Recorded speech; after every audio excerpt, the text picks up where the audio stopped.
नमस्कार। जय श्री राम।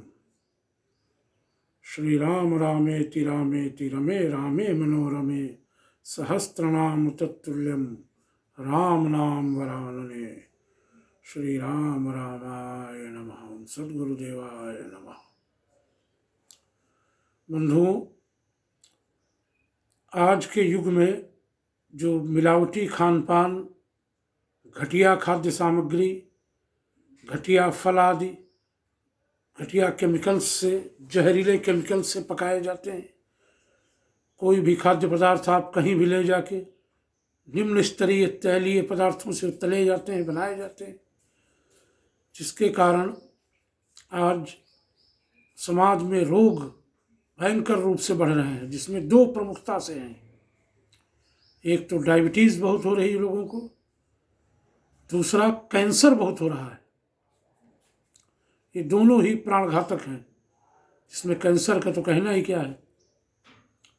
इसके उपचार के लिए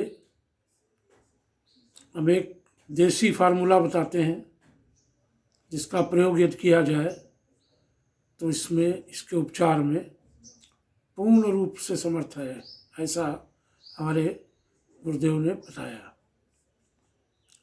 इसमें 4 प्रमुख चीज़ें हैं।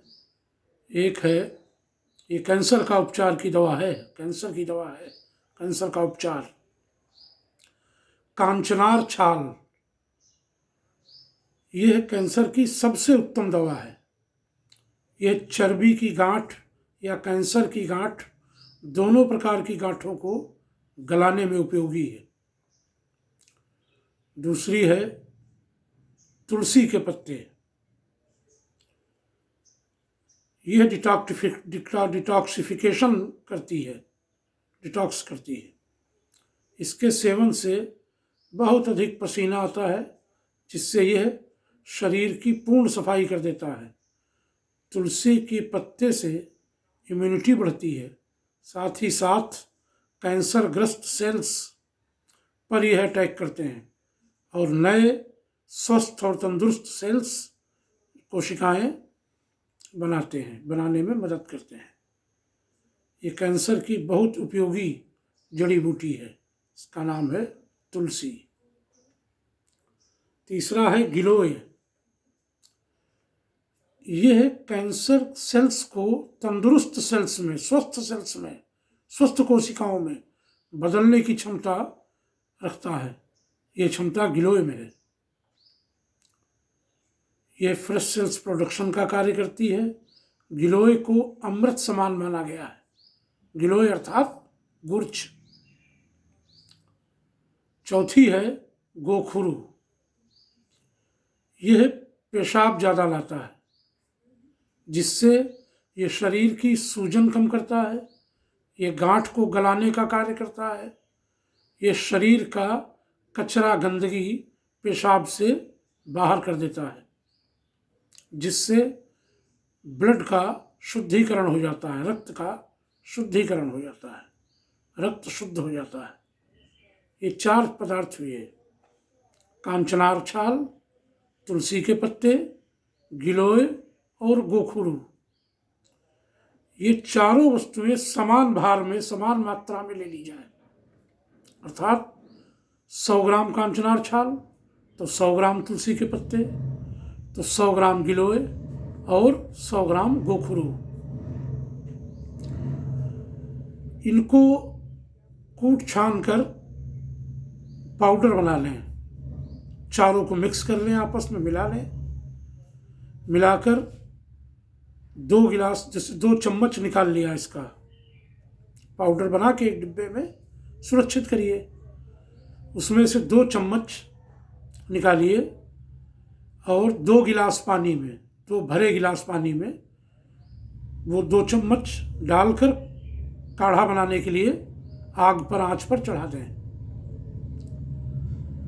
और उसको बनने दें। जब वो आधा गिलास रह जाए, अर्थात 1/4 रह जाए, वो 2 चम्मच मिक्सचर है ये जो पड़ेगा उसमें, 2 गिलास पानी का आधा गिलास जल के वो रह जाएगा। आपका काढ़ा तैयार हो गया।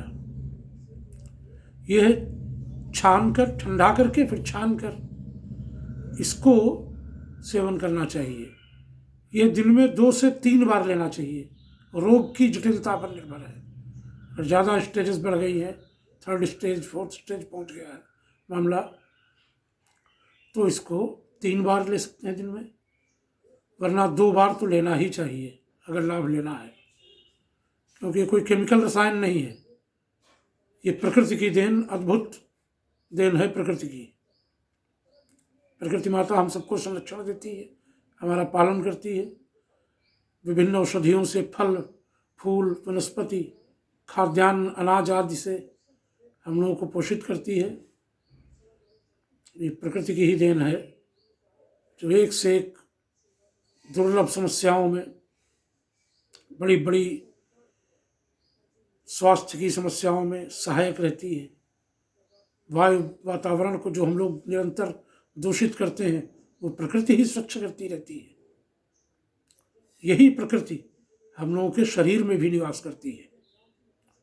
और जब एक ही तत्व से दूसरे तत्व का जुड़ाव होना होता है तो वो तारतम्य बेहतर बनता है। जैसे आत्मा का परमात्मा से मिलन, श्रद्धा भाव से अगर ध्यानस्थ होकर के अपने इष्ट का ध्यान किया जाए तो निश्चय ही 40 दिन में आपको आभास होने लगेगा उस परमात्मा का। ऐसे ही प्राकृतिक तत्व भी शरीर में रहते हैं और हम लोग प्रकृति से जुड़े रहें, इसी में जीवन है। प्रकृति से ही उत्थान है, प्रकृति से ही पतन भी है। यदि आप उसको नष्ट करते हैं, उसका विनाश करते हैं, तो आपका पतन हो जाएगा। अगर आप उसका पोषण करते हैं, उसकी रक्षा करते हैं, उसको जल आदि वृक्ष वनस्पतियों को दें, सुरक्षित रखें, तो इससे आपको पुण्य लाभ मिलता है कि पता नहीं किसको उस वनस्पति से जीवन दान मिल जाएगा जो आप नष्ट करने से बचा रहे हैं। तो ये पुण्य कार्य है। इसको जो हमने दवाई बताई आपको आयुर्वेदिक, ये बहुत सशक्त और बहुत अच्छी दवा है कैंसर की, और लगभग फ्री की है, कोई बहुत महंगी चीज़ें इसमें नहीं है। मर्ज जरूर खतरनाक है, प्राणघातक है और बहुत तेजी से समाज में फैल रहा है। प्रायः सुनने मिल जाता है उनके साथ ऐसा हो गया, उनके साथ ऐसा हो गया। तो अगर कोई आपका मिलने वाला या कोई जानने वाला चिरपरिचित कोई भी व्यक्ति इस भयानक समस्या से परेशान है तो उसको आप ये उपचार अवश्य बताएं, इससे निश्चय ही लाभ होगा। भगवान सद्गुरुदेव महाराज सभी का कल्याण करें। ओम मनोजवम मारुततुल्य वेगम जितेन्द्रियम बुद्धिमताम वरिष्ठम वातात्मजं वानरयूथ मुख्यम श्री रामदूतम शरणं प्रपद्ये। जय जय श्री राम।